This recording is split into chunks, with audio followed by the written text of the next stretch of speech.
Hello, hello. This is David from the Show and Flop podcast. On my show, we usually look at mega flops, but you won't be running into any flops on this show, as you'll be joining the one and only Jeff, aka Podcast Father, on his journey, sharing great things content creators are doing. He's the indie podcaster.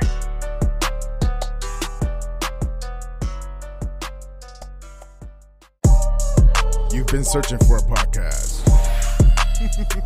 Want to know about some great artists? You've come to the right place. Indie Podcaster, with your host, the Podcast Father. Welcome to a bonus episode of Indie Podcaster. I'm Jeff, aka Podcast Father. I've got I think we're kind of becoming good friends. What do you think, Tanner Cambell? Yeah, I agree with that. We're buddies now. We're Twitter buddies, BFFs. Anyway, Tanner is here because he has a special project he's been working on. What do the cool kids call it? An application, Tanner? Is that what they call it? I think the older folks call it an application. The cool kids call it an app. I call it an application. Well, you're cool with me. So before we get into this, though, because this is going to be a fun conversation because Tanner's trying to do something really cool for the content creation community. Before we jump into that, though, we're going to mention a couple sponsors of this podcast. We have Riverside FM. They're awesome. Everybody, well, I don't want to say everybody. A lot of people are familiar with how good they are. They're your online recording studio. They have, really studio quality recording all from your browser. It is good. I've never had any issues. Tanner, are you a Riverside FM fan? Love Riverside. I've used Zencaster, I've used Squadcast, and Riverside has, in two ways. Number one, I like how simple it is for people who are familiar mostly with Zoom. If you try to use some of those other platforms, they are not as intuitive. They work fine. I don't want to take anything away from them, but if you've got a lower tech person coming on as a guest, it's a nightmare to walk them through the entry screen that you get on those other platforms. And with Riverside, it feels very, these are where these buttons belong. So I know how to do this. I don't need any extra hand-holding or special attention. And their reliability is insane. I love them. No, I agree. I think when I've tried some of the other platforms, I've struggled myself at first. You really have to, navigating it is a challenge. You have to really figure out what you're doing. We're on Riverside right now. Every time we've met, we've used it. And I use it for all my recordings, and I'm very satisfied. So I can't recommend it enough. Everybody go to riverside.fm and check it out. You can get a 7-day free trial. You got nothing to lose. Give it a shot. Well, actually, Tanner and I actually share this sponsor. It's Indie Drop-In. I think Tanner's about a week in on this deal right now, and he's had some epic ad reads that I don't even call it an ad read. You've just been doing your thing. No, man. I don't read anything. As anybody who listens to my show will hear me screw up a lot. I think I should release like a bloopers reel at some point. Maybe I'll do that towards the summer. But no, advertisements are tough for me because I feel like if I do write anything out, really if I write anything out that's not a story, like a narrative story, I feel like I sound like I'm reading. So I can't do it. So I always have to shoot from the hip. And for Indie Drop-In, I figure I'll do that here. What I say for them is you'd be absolutely out of your mind not to use indiedropin.com/creators, because this guy, our buddy, Greg, I can say Greg's name, right? Yeah. Oh, yeah. Greg does this thing for indie podcasters who are in the horror genre or the spooky, scary genre or the comedy genre, true crime as well, where he will take an entire episode of yours and he will drop it into the feed of, this is where the drop-in name comes from,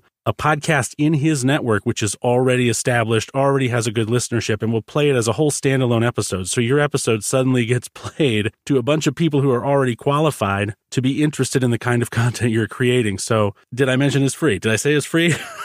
Because you would be absolutely out of your mind not to take advantage of that if you're in those genres. I hope that he eventually does it for podcasts about podcasting. So I could get in on that action, but it's amazing, man. And the fact that he allows that to happen for free is just nuts. I agree. You've got nothing to lose and everything to gain. Like you said, established listeners, and there's an audience there already. They're going to be exposed to your content. It's a great situation, so make sure you check it out. indiedropin.com/creators, like you said. Back to the man of the hour, though, yourself, Tanner. We're meeting up again here because you have a project that you've been working on. Actually, I don't even know how long you've been working on it. You've rolled this out pretty fast. I'll let you go from there. So I've been teaching courses for a couple of years now. Really right before the COVID pandemic, it became apparent to me that I would need another revenue vertical for my own studio business because, you open a recording studio in Maine, of all places, And there's only a limited amount of business you're going to be able to get for in-studio services. And so I started to dabble in course creation, and I had done a lot of online instruction before for previous jobs or positions that I'd held. I actually love educating people. It's something that probably because I like to talk so much, I like to get in front of a group of people and help them to understand something that they're not comprehending. Especially the more difficult it is, the more I enjoy it. The more difficult to comprehend it is, the more I enjoy it. And so starting in, I guess it would have been late 2018, mid 2019, somewhere in there, I started creating online courses, and I didn't have massive success with it, but it would bring me a little bit of extra money and again, stand up an additional revenue vertical for my business, which I enjoyed, and that was helpful. And then the pandemic hit, and my entire business as a, in-studio services business, a brick and mortar studio, fell back on that small vertical that I had created. And I partnered up with AppSumo.com and some other platforms to offer some exclusive courses to podcasters specifically, because of course that's my niche. That's what I know the most about outside of IT, and that's what I should be teaching. And the only reason that my brick and mortar studio business did not go bankrupt in the first year of the pandemic was because I had built that very small to begin with courses platform or courses vertical, and that saved me. Now, eventually, the studio couldn't withstand the totality of all the negative stuff that comes from COVID. It's hard to have B and A-list celebrities into a studio when you can't do things like offer on-site testing. You can't install an HVAC system. Like, these are all things that various bodies within the entertainment world wanted to make sure that my studio had to keep their talent safe, which is reasonable, but I couldn't keep up with. So I wound up closing that studio, moved to Colorado. I live in Denver now. I think you know this story. But I never stopped enjoying teaching people. And I think that a lot of my presence online that you've interacted with, and that probably anybody who's listened to the show has interacted with, is usually me teaching in some capacity. In fact, my podcast, Podcasting Sucks, is all about answering questions and teaching. So around Thanksgiving, it got into my head that I've got courses in too many places. I've got them in AppSumo. I've got them on Teachable. I've got them in other places that I won't talk about. And they're spread out, and they're all at different prices. And some of them are updated with latest stuff, and some of them aren't. And this isn't a really good look. And maybe now I've got some time to, the holidays, to focus on putting all that in one spot. But then it occurred to me that I can't teach everything, and that the only creators in the world, as much as I would like to believe this, are not just podcasters. They're also live streamers, bloggers, they could be vloggers, they could, there's all kinds of online content creation which exists, and I am not a master of all of it, although I consider myself to be knowledgeable across a broad spectrum of it. And so I realized that I would probably need help. If I wanted to teach courses that I don't know how to teach, I might need to reach out to people who know those things that I don't know. And then it got into my head that, what if I had my own platform? What if I created a platform that was specifically for content creators? And I did a little bit of a SWOT analysis to see if that existed, to see if there was a platform out there that the entire focus of the platform was just to teach content creators things that content creators need to know in order to be successful as content creators. I couldn't find anything. I mean, I could find things like lynda.com or CBT Nuggets for IT and tech, lynda.com for general knowledge and maybe like photography and stuff. And I could find Skillshare would have a bunch of random stuff on it, but nothing that was specifically aimed at content creators. And so I thought, well, I should do that. I should build a platform like that. And when I thought about what a platform like that should cost, the first thing I thought about was YouTube. And I'm like, well, nobody's going to pay to learn anything from anybody, not if they can just get it on YouTube, right? YouTube's a huge competitor for the educational, I'm going to call it a market, although that's probably not the right term. So how about I don't charge anything for it? And then I thought, well, if I don't charge anything for it, how am I going to justify all the time I'm going to have to spend? Because I'd never built an app before. So all of this is happening like in a very small window of time. I'm trying to figure out what this is going to look like, what we're going to call it, what platforms it's going to launch on. And ultimately, I decided, people tip people on Clubhouse. People tip people on YouTube. What if I made a platform that was free, had experts on it that I could vet, because you know how I feel about people who say they know things that they don't actually know and try to teach and charge people for them. So what if I create a platform that's free to everybody, that has other instructors other than myself on it, that teaches content broadly across the entire creator spectrum for creators so that they can learn what they need to learn to be able to stand up effective businesses or successful podcasts or live streams or whatever it is, to teach those things that you can maybe find on YouTube. But when you find it on YouTube, it's not structured. You got to, go across a couple channels to find a whole big picture view of everything you need to know. That doesn't exist so much on YouTube. There are playlists here and there, but you can never guarantee if the person who's teaching them really knows what they're talking about. And what if all of this is free to the people who would become students of it, and the only way that instructors get paid is if the student elects to tip them electively. They don't have to. They can if they want, like they do on Clubhouse or anywhere else. And so I thought that was a good idea. It was a good start. And then I came up with the name Pysma, which is a Greek word that's used in debate or rhetoric. And what it is it's a strategy for flooding your opponent with so many questions and those questions require such detailed answers that the opponent cannot answer them quick enough. So you've kind of overloaded them. And that's what students do, right? Students have a tendency to, when they're new to something, but they want to learn, they'll ask like 600 questions, but all those questions have, they have nuanced answers required and you need time to answer them. So I thought it was a little tongue in cheek, but I thought Pysma would be a good name for the platform. And I just started building it. I had never coded an app before, and I wasn't going to attempt to try to learn to code in just a matter of weeks. And so I started looking into no-code solutions, and I found a platform called Adalo, A-D-A-L-O, which anybody who's interested in building an app, you've got to check this out, because if you understand relational databases, which I understand in itself is a hard thing to understand, but it's a lot easier to understand than writing code is easy to understand, you can build some really impressive stuff without knowing really a single line of code. And so I started, I'd want to say the first week of December, worked through the holiday, and by the last week of December, I had put together a video training platform. I had brought in two friends of mine who I trusted and who I felt were knowledgeable. One of them is Mark Aflalo of SiriusXM. He teaches a course on Adobe Audition, and another is Brendan Ushio, who's about to release a course on creating podcast trailers. So that would be specifically the podcast track. I create courses on Facebook marketing, and I'm actively recruiting new instructors who I trust and have had an opportunity to vet to create content on the platform that I can't create, that Brandon can't create, that Mark can't create, so that by the end of this year, what we're hoping for is to have essentially an Alexandrian library of sorts of different training paths that any creator could come to and get a really good start if they're new or if they're intermediate and trying to get over a hump or trying to learn a new thing, that this is going to be essentially a university for creators, but a free one, and a free one that is not full of ads or paywalls, because there's no ads in this either. The app is 100% free at point of download, and it's free to register as a user. The only thing you have to provide is your username and your email address. That's it. There are no ads inside the app. There will never be ads inside the app. And that got me to the next thing. But I want to give you a second to respond to any of that, because I've been talking for a bit. Well, I think my big thing was, so you talked about you're going to vet the people that you're recruiting, you're actively recruiting, you're going to vet that process. What does that look like as far as that? Like, what are some requirements, credentials, or like, what are you really looking for these instructors that you're going to bring on? So before I got into podcasting, I had a 20-ish year career in IT.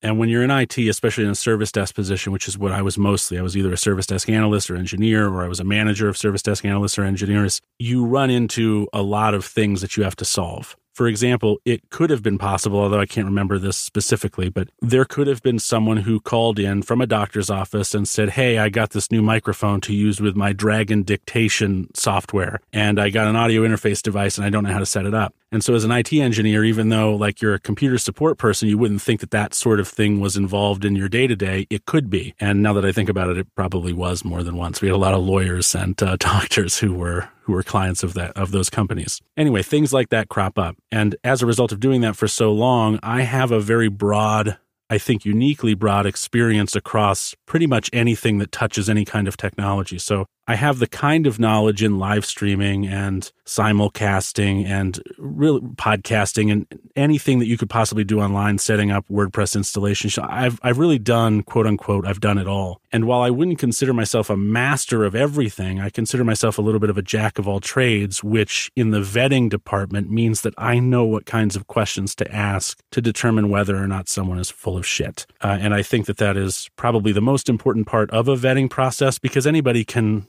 futz with a resume, or they can make their projects sound grander than they were. And I can ask questions of these individuals who have presented themselves as interested in teaching for Pysma, and I can ask those technical questions, and I can get to, okay, you say you've done this. If you have done this, you're going to know how to answer this question. And if you stumble on this question, you might be nervous, but it also might be a telltale sign of you didn't really do that. And the vetting process is important for me, because if people are going to truly really adopt Pysma as a platform for creators, by creators, for creators, and they're really going to accept what I'm claiming I'm trying to do, I cannot allow marketers on that platform, right? Like smooth talking, selling external courses, marketers. I can't allow that to happen. I can't allow someone to use the Pysma name to say, hey, I'm Pysma certified. That's not a thing, but maybe it becomes a thing if they're not, because then that reflects poorly on the brand. It does permanent damage to the brand, and it will stop me from being able to do what I'm trying to do. So I'm really going hard at some of these people who have applied, and I know some of the people who've applied personally, but I'm still trying to really run them through their paces, put them through their paces to determine if they're qualified enough by my standards to teach. And I'll admit that my standards they're a little firm, but I think that's for the better, right? Like I'd rather have somebody that was a little too qualified than somebody who was even slightly underqualified, I suppose. I think like with anything else, it's when you're putting together something like this, let's just say a team, it's important to, like you said, like I think where you're going, what you're going to say, you've got to have people that are better than you at other things, right? Which is why you brought on a couple people right off the bat that you know personally. And you're going to have to continue to do so as you go through it. Because like you said, jack of all trades, but that does not mean necessarily that your skill sets are in certain areas more than others. You're very technical. You know a lot about different things, but you're going to have to really put a good team together to do this. You say no marketing, you don't mean that. And like, you're not saying that, hey, this platform's just going to be about the editing process and stuff like that. There's going to be a lot more to it than that, right? Well, there also will be, so I said no marketers. What I meant there is I don't want any marketing to occur in a course, but if it is a course on marketing, then of course those people would be vetted. And we're working on a document right now, and we're specifically at that part where we're talking about in-course promotion of external services. And what I ran into in the last couple of weeks of December was like, okay, look, you're asking these people to, with considerable knowledge, to take some of their time to create something for free to the benefit of this platform and a bunch of strangers that they don't know. So there has to be something in it for them, which is where the tipping idea came from. But I think there needs to be something more in it for the instructors as well. And I wanted to be very careful about that because it could have really screwed everything up if I did it wrong. And I guess I won't know if I've done it wrong, but I'm going to say it here, and your listeners maybe will be able to tell me if I've done it wrong. But I don't want any paywalls in between the students and the actual learning material. What I thought would be useful to instructors was, well, if they could build a following on the platform, that could be monetarily valuable to them as instructors, and that might be a good trade-off for their time. But how are they going to do that if they're not charging on the platform? Certainly the elective tips will help, but you know conversion rates on those kinds of things. Like if there's 100 people watch your show, maybe 3 or 4 of them are going to tip you, and who knows how much they would tip you. If that, right? Yeah, right. Certainly not enough to earn a living off of. So what else could I do that would give instructors money but wouldn't get in the way of students enjoying a free and good platform for learning? And so I thought, well, what if I create like Pysma Plus? I think I called it something else initially, but I thought, okay, well, what would be included in that? We're already giving away the most important content. What would like support that? And I thought, well, how about access to the instructors? So right now you can watch the videos, you can leave comments below, you can download if there is any, the associated course materials. So if somebody has a PDF or a cheat sheet or something with one of their courses, you can just click it and download it right there in the app, and all that's free. So I thought, well, what else is valuable? And I thought, well, access is valuable. What if there was a way for the students to have one-on-one interaction with the instructors? And I thought, okay, well, I want to be careful with that because one-on-one interaction with the instructors would get very expensive as far as hours were concerned for the instructor. And I don't want to ask them to just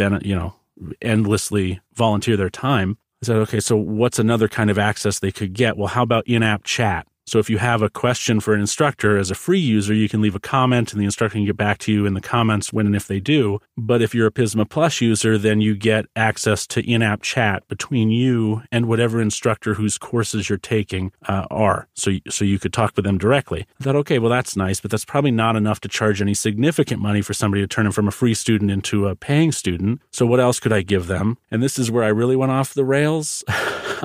I thought, well, I'm already developing an app. I don't know what the hell I'm doing, so I might as well make this even harder for myself than it's already been. Why don't we do a Clubhouse clone within the app, and I could have private tutoring sessions that an instructor would agree to participate in X times a month for a certain amount of money that would be collected by anybody who was joining Pysma Plus for their courses. So what I think I'm doing is, and then there's also an in-app podcast that will feature audits of, if you're a free student, you might be approached by the platform to say, hey, we'd like to give you a free audit from your live stream or your podcast or whatever it is you're doing. No charge to you. Just come on our podcast, send us some materials. We'll do a full formal audit for you. No charge. The catch is that audit becomes content for the in-app podcast that only Pysma Plus users will be able to hear. So it's a way of generating content and giving benefit to the person who's helping us generate content without putting up any paywalls. So essentially, if you become a paid user, you can interact directly with instructors via chat. You can attend private audio streams, live audio streams like you would in Clubhouse, in-app with the instructors for whose courses you're registered. And you would have access to sitting through and listening to audits of various types of creators, maybe for your own benefit. And I thought, okay, that's pretty good. And then I put together a small brain trust of people who are creators themselves. And I thought, well,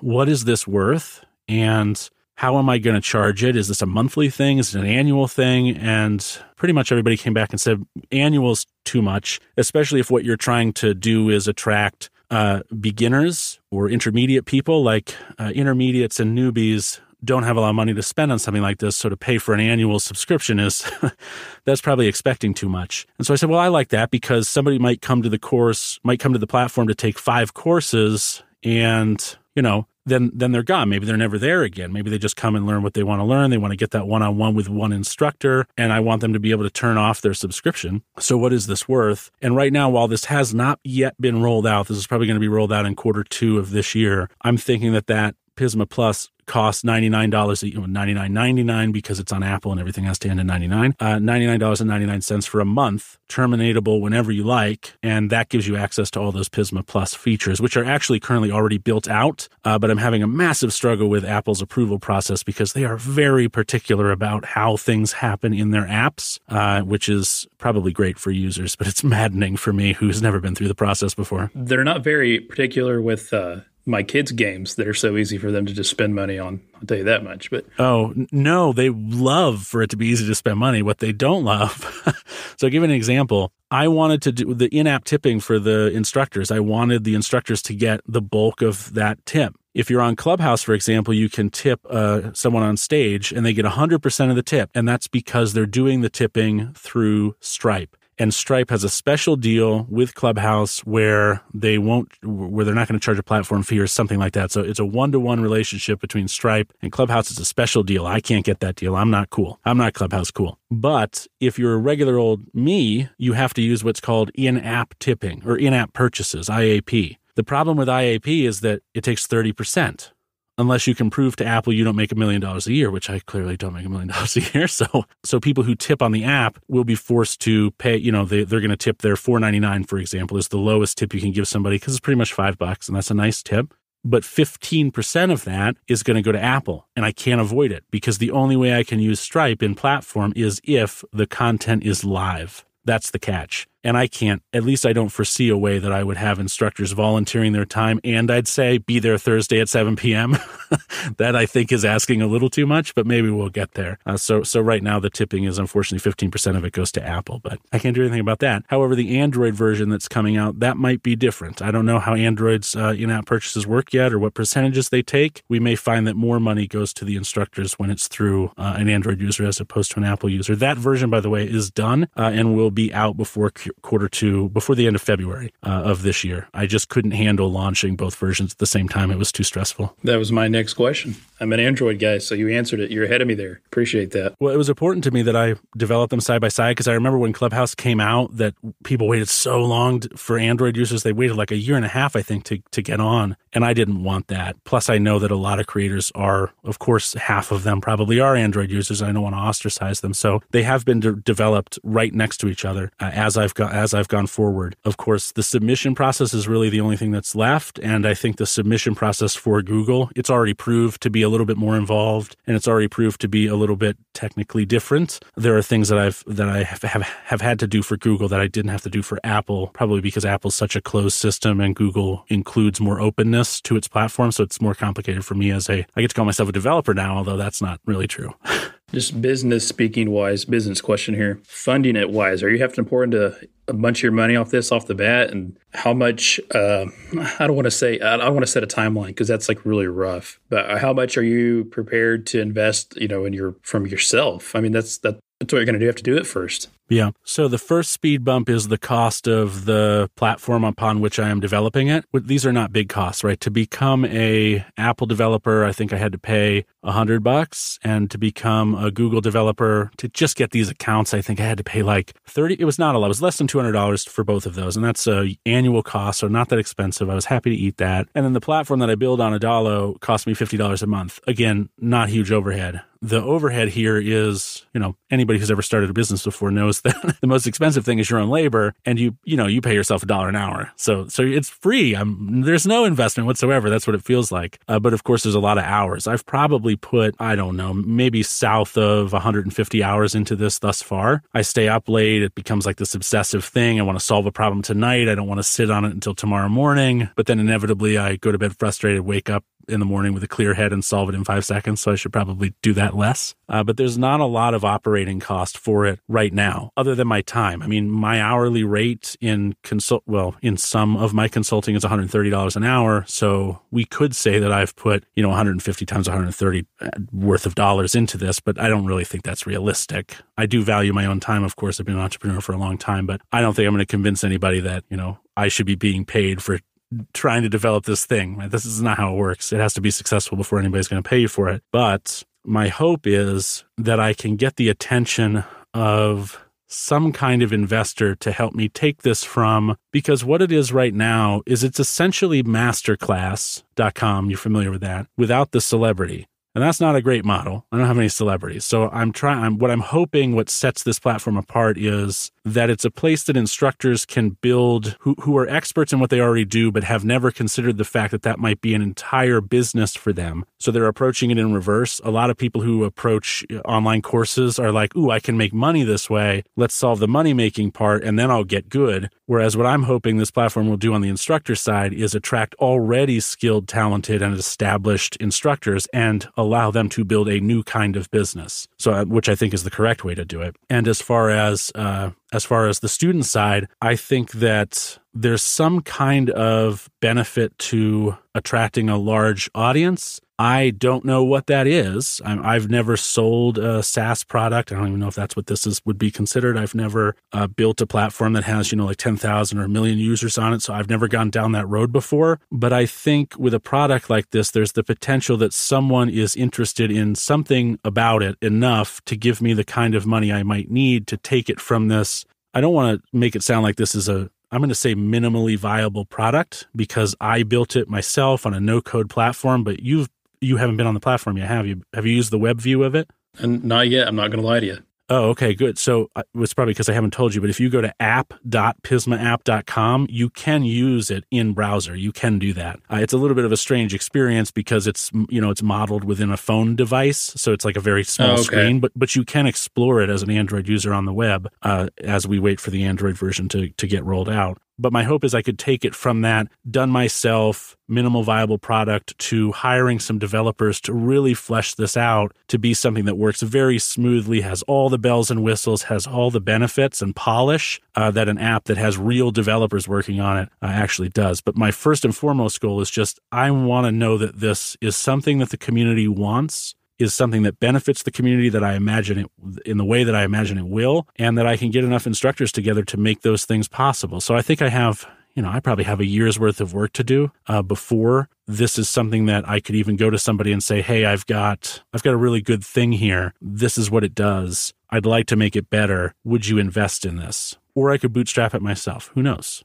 I do think, though, that those people that do sign up in the beginning, it's going to be a special group of people. I'm talking the content creators that get on board and support you.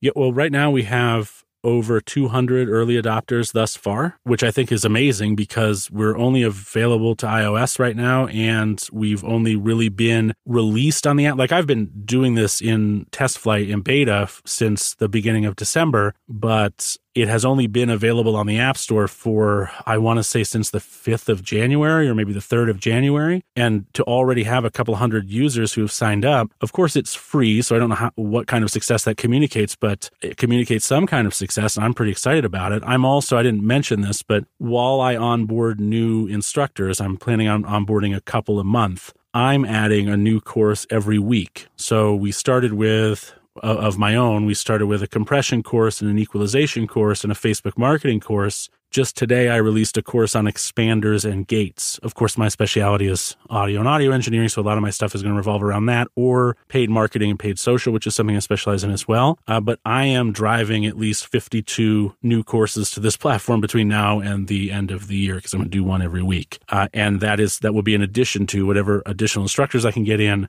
to create content that I can't create, because those things are not my specialty. So we'll see at the end of this year.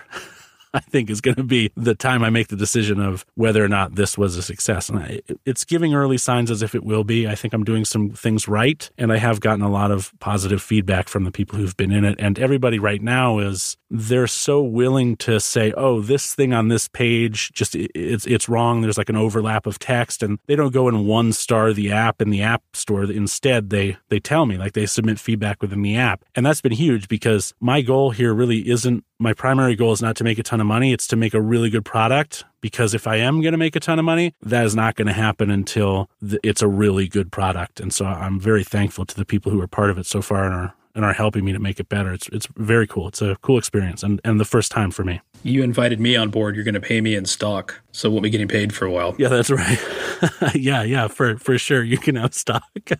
You can't yell at me if that stock never becomes worth anything, though. What about web? Us content creators, we spend a little time on the actual web version. Is that something that's obviously you have to see how things go? I understand that, but I know that I worked with a social audio app earlier this year, and that's one of the biggest feedback that how when you're working with somebody, it gets directed through you too. Mm-hmm. But that's one of the biggest things I heard as far as feedback, web version, especially for podcasters, content creators. It's actually already done. It's the same. It's along in the same way as the iOS app has been. The iOS thing, I don't know why, for whatever reason, I guess I'm a rookie developer, right? I'm using no code. I perceived iOS to be the most important. I think maybe a lot of developers do that, and maybe I'm guilty of falling in line with that. But at the same time, I have been developing the Android and the web version at the same time, so that I feel like iOS is the testing ground for me. Once I can get that polished enough, I can release the Android version, and then I can polish up the web version. But both of those really are already functionally as far along as the iOS version. They're just not released on those platforms yet. I could turn web on tomorrow, but I'd be afraid it would be an absolute disaster, because there's so much different. There are other considerations,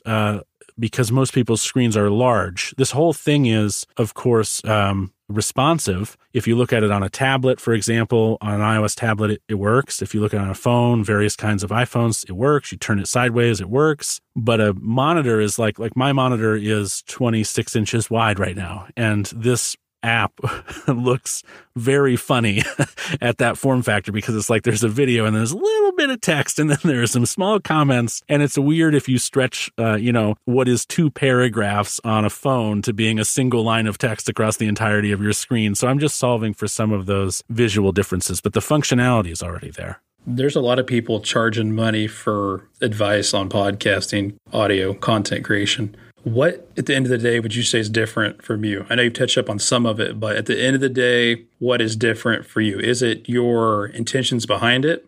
Ooh, that's tough, because I feel like that puts me in a position to say not nice things about people who might be trying really hard.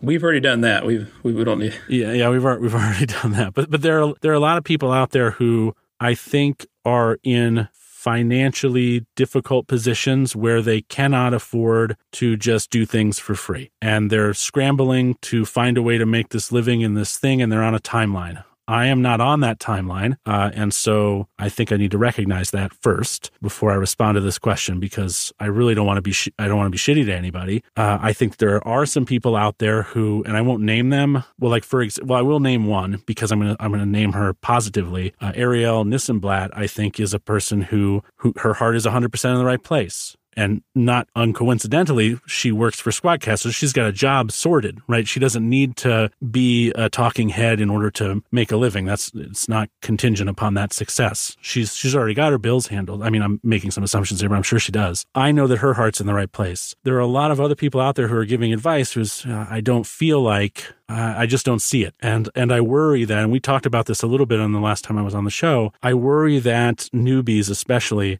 don't see the telltale signs of when somebody doesn't actually have the information that they're maybe paying them to get. And I want this platform to protect people from that. I also realize that a platform that has true experts on it is going to pull the rug out from people who are experts and who are trying to make a living that way. They're going to say, well, why would I pay you? Pysma's right here and it's free. I understand that that's going to be some fallout. Unfortunately, I think that my greater mission, which is to protect new creators and to give them good information so that they can be successful, I think that my drive to do that is just more important to me than protecting the livelihoods of people I don't know who are very few in number who are making money doing courses. Because people who I find selling courses online, like 8 times out of 10, I think they're charlatans, man. They're not, and they're charging so much money, and they have the most ridiculous justifications for charging so much money that I just feel like that's cool for you, but I don't think you're good for the, let's say the creator environment specific to me, but I don't think you're good for the online learning environment. Everything else in our day and age has become democratized as far as access is concerned. I mean, you don't see anybody paying like $600 a month for access to anything anymore. You don't see anybody saying, well, I'm going to gatekeep this content and you can't have it unless you get money. Like that's very rare. And I feel like the only place where it's not very rare is with online, not online learning writ large, but online learning which is curriculum-based and more structured. Like if you want a structured environment, we can provide that on Pysma. But I feel like if you try to get it anywhere else with course materials and like an actual curriculum and all these other supportive things that come with,